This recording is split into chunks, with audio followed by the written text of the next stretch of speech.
Update India TV, हर खबर सच्चाई की ओर। यवतमाळ जिल्हा कृषी महोत्सव 2026 मध्ये विषमुक्त शेतीचा गजर, शेतकरी रवींद्र देशटिवार यांच्या स्टॉलवर तुफान गर्दी। यवतमाळ जिल्ह्यात आयोजित करण्यात आलेल्या कृषी महोत्सव 2026 मध्ये थेट शेतकरी ते ग्राहक या संकल्पनेला उत्स्फूर्त प्रतिसाद मिळाला। दिग्रस तालुक्यातील डेहणी येथील प्रगतिशील शेतकरी रवींद्र देशटिवार यांनी आपल्या शेतातील विषमुक्त उत्पादनांचे आकर्षक प्रदर्शन व विक्री करत उपस्थितांचे लक्ष वेधून घेतले।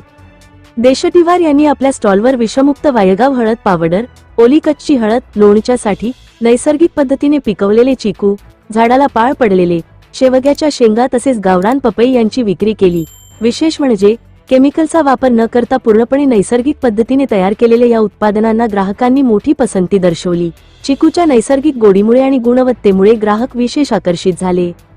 या स्टॉलवर दिवसभर तुफान गर्दी पाहायला मिळाली। यवतमाळकरांना थेट शेतातून आलेला ताजा, विषमुक्त आणि दर्जेदार शेतमाल खरेदी करण्याची संधी मिळाली। यामुळे ग्राहकांमध्ये समाधानाचे वातावरण होते। रवींद्र देशटिवार यांनी सांगितले की ते सुभाष पाळेकर यांच्या नैसर्गिक शेती पद्धतीचा अवलंब करत आहेत। गावराणी गाईचे शेण व गोमूत्र यांचा वापर करून जीवामृत, घनजीवामृत, नीम अर्क व दशपर्णी अर्क यांसारख्या नैसर्गिक घटकांचा उपयोग करून पिकांची लागवड केली जाते। त्यामुळे उत्पादन पूर्णपणे विषमुक्त आणि आरोग्यदायी राहते। थेट शेतकरी ते ग्राहक या विक्री पद्धतीमुळे मध्यस्थ टाळले जात असून शेतकऱ्यांना योग्य दर मिळतो, तसेच ग्राहकांनाही दर्जेदार माल मिळतो।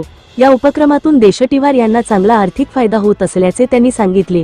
आजच्या काळात विषमुक्त आणि नैसर्गिक शेती ही काळाची गरज बनली असून अशा उपक्रमांमुळे शेतकरी आणि ग्राहक यांच्यात विश्वासाचे नाते अधिक दृढ होत असल्याचे या महोत्सवातून स्पष्ट झाले।